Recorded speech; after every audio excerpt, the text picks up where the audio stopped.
Assalamualaikum warahmatullahi wabarakatuh. Perkenalkan, kami dari kelompok 10 ingin mempresentasikan bab laporan keuangan dan laporan manajerial. Sebelumnya, saya akan memperkenalkan nama anggota dari kelompok kami. Yang pertama, Dewi Zuliani dengan NIM 2020-12113, Vivi Auliasari 2020-12132, Alvina Yulia Utami 2020-12141, Ajeng Hapsari Tahuning 2020-12145, Enggar Virginia Aprianisa 2020-12146. Untuk presentasi selanjutnya, saya serahkan kepada rekan anggota kami. Laporan keuangan. Jadi saya akan mempresentasikan laporan keuangan. Next.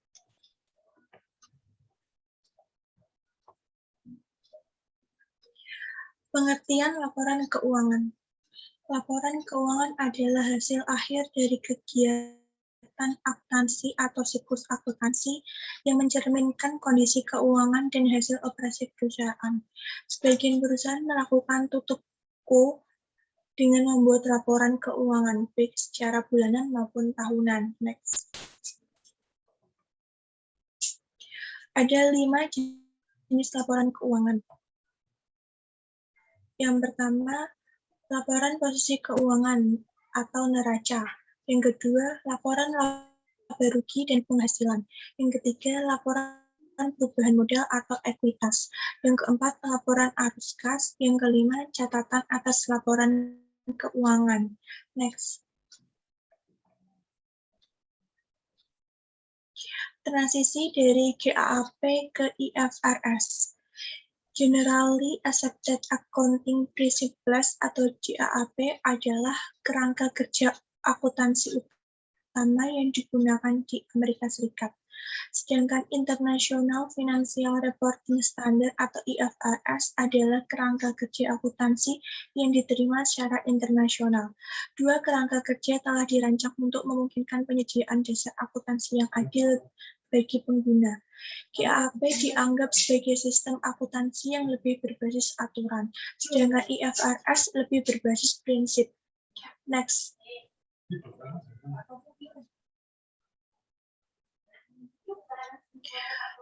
Perbedaan GAAP dan IFRS. Dilihat dari dokumen yang dibutuhkan dalam laporan keuangan, GAAP adalah neraca, laporan laba rugi komprehensif, perubahan ekuitas, laporan arus kas, dan catatan kaki. Sedangkan IFRS yaitu neraca, laporan laba rugi, perubahan ekuitas, laporan arus kas, dan catatan kaki. Dilihat dari tujuan laporan keuangan, GAAP secara umum fokus yang luas untuk memberikan info yang relevan kepada berbagai pemangku kepentingan. GAAP memberikan tujuan terpisah untuk entitas bisnis dan non-bisnis. Sedangkan IFRS secara umum fokus yang luas untuk memberikan info yang relevan kepada berbagai pemangku kepentingan. IFRS memberikan serangkaian tujuan yang sama untuk entitas bisnis dan non-bisnis. Next. Selanjutnya, definisi aset. GAAP, kerangka US GAAP mendefinisikan aset sebagai manfaat ekonomi masa depan. Sedangkan IFRS, kerangka IFRS mendefinisikan aset sebagai sumber daya yang darinya manfaat ekonomi masa depan akan mengalir ke perusahaan. Selanjutnya, asumsi yang mendasari.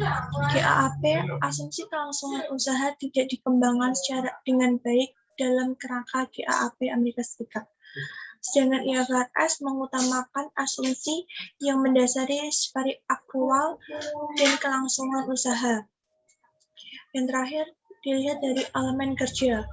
GAAP, pendapatan atau pengeluaran, aset atau kewajiban, keuntungan, kerugian, pendapatan komprehensif.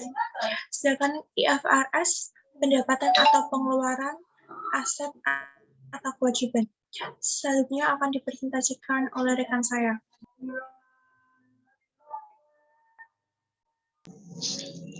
Selanjutnya dijelaskan tentang merevolusi proses pelaporan CBRL.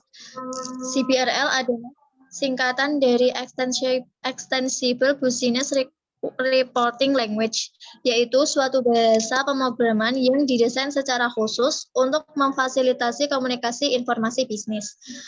Tujuan utama CBRL adalah bagaimana sebuah bisnis data dan data keuangan dapat dengan mudah dipertukarkan, dibandingkan, dan digunakan tanpa adanya kendala bahasa dan standar akuntansi. Next. Bagaimana CBRL bekerja? CBRL bekerja dengan membuat suatu tanda atau disebut tag yang dapat diidentifikasi atau dikenal untuk setiap data dan data tertentu yang spesifik. Tag ini dengan mudah dapat dibaca oleh komputer sehingga data dapat diidentifikasi dalam bahasa apapun. Metode ini akan memudahkan pihak lain dalam memperoleh dan memproses data secara elektronik tanpa adanya kebutuhan untuk menerjemahkan dan menginput ulang data. Data ini dapat dengan mudah dibandingkan karena tag yang sama di seluruh dunia. Next. Pada slide ini disajikan gambar tanpa CBRL. Pada gambar tanpa CBRL, untuk menyiapkan harus membuat laporan secara manual dalam berbagai format bagi berbagai jenis pengguna, yang kemudian laporan dikirim secara elektronik kepada para pengguna. Selanjutnya, penerima harus memasukkan ulang data tersebut dalam sistem untuk memanipulasinya. Dari proses ini, tanpa menggunakan CBRL, tidak efisien dan rentan akan kesalahan. Selain itu, tanpa CBRL, dokumen elektronik terlepas dari formatnya, yaitu teks, HTML, PDF, dan lain sebagainya. Next. Nah, dengan menggunakan CBRL, dapat meningkatkan proses pelaporan yang menyiapkan, membuat kode, dan mengirimkan secara elektronik dalam berbagai format ke para pengguna, yang dapat secara langsung menganalisisnya. Jadi, dengan CBRL dapat menghemat waktu dan mengurangi kesempatan bagi kesalahan entry 2 kali. Next. Selanjutnya akan dipresentasikan oleh teman saya. Proses CBRL dan terminologi.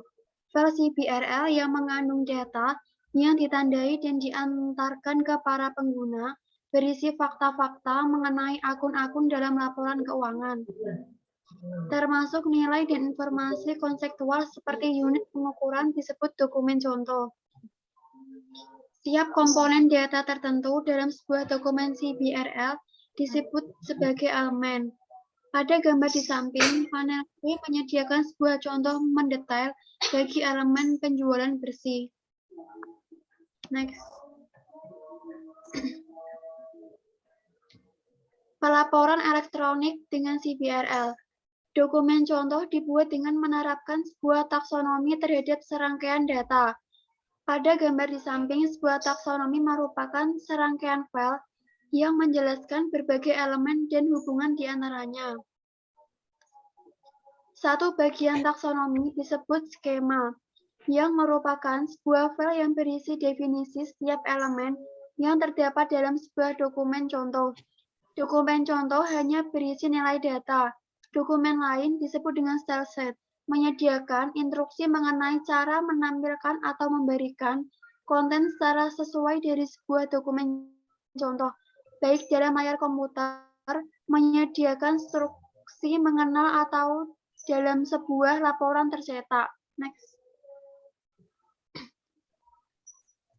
Link base pada taksonomi.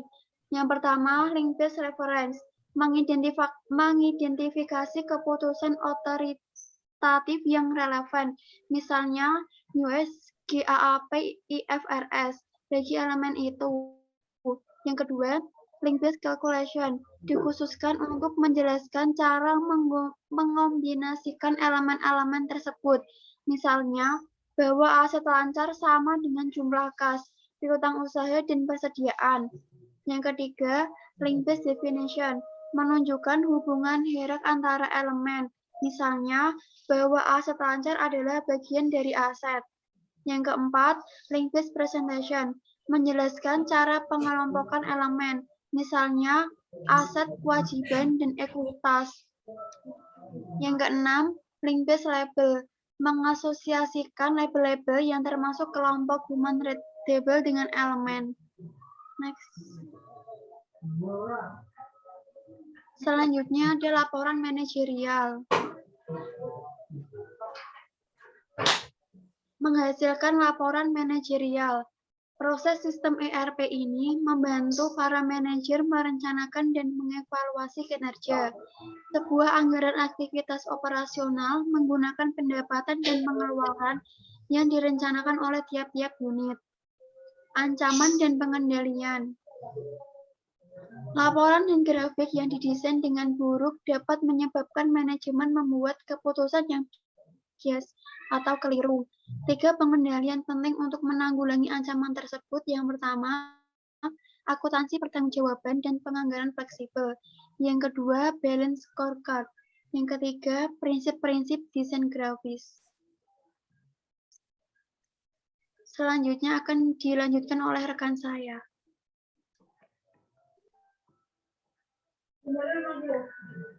Akuntansi pertanggungjawaban dan penganggaran fleksibel.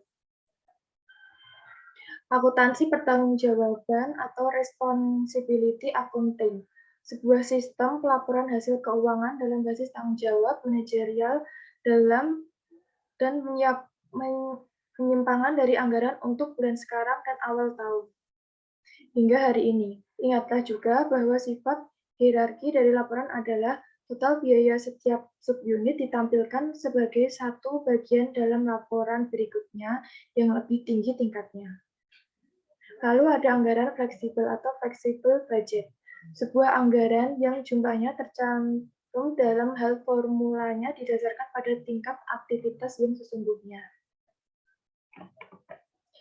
Berikut contoh rangkaian laporan untuk mengilustrasikan akuntansi pertanggungjawaban.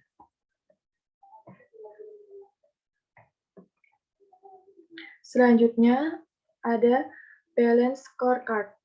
Balance scorecard adalah laporan yang memberikan perspektif multidimensi dari kinerja organisasi dengan berbagai ukuran yang mencerminkan 4 perspektif organisasi, yaitu ada keuangan, pelanggan, operasi internal, dan inovasi serta pembelian. Seperti pada tabel 16-2. Selanjutnya, prinsip-prinsip desain grafik yang tepat. Grafik yang didesain dengan baik mempermudah proses identifikasi serta pemahaman tren dan hubungan. Untuk memperoleh grafik yang baik, maka harus yang pertama, gunakan judul yang meringkas pesan dasar. Yang kedua, sertakan nilai data dengan elemen masing-masing untuk memfasilitasi perhitungan dan analisis netral. Yang ketiga, gunakan batang 2 dimensi, bukan 3 dimensi, karena batang 2 dimensi mempermudah untuk menilai besarnya perubahan dan tren dengan akurat. Selanjutnya, presentasi akan dilanjutkan rekan saya.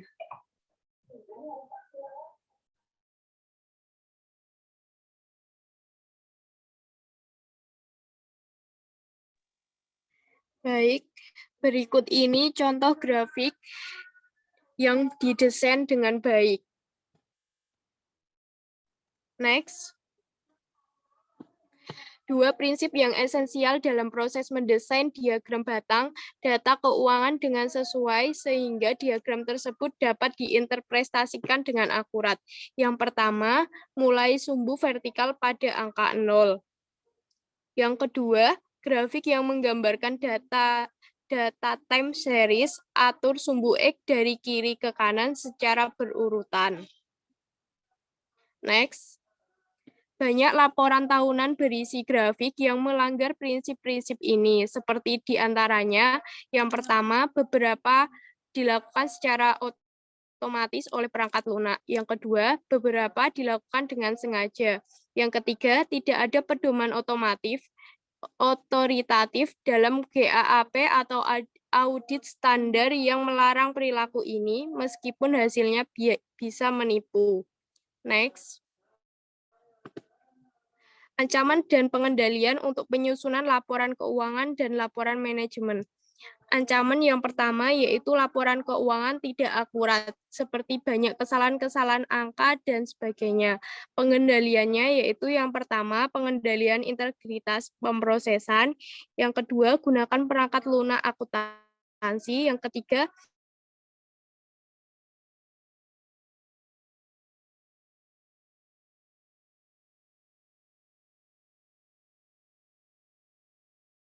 keuangan.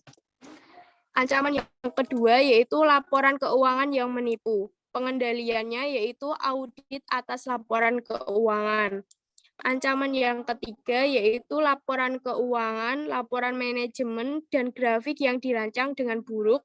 Pengendaliannya yaitu yang pertama responsible accounting, yang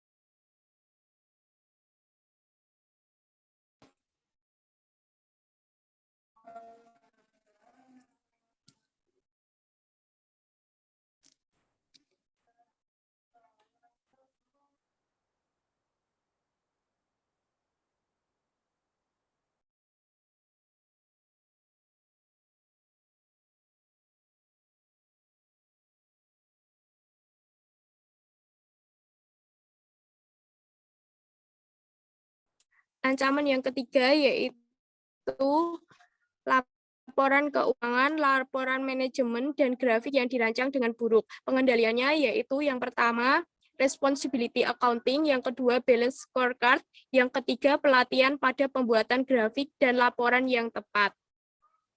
Next.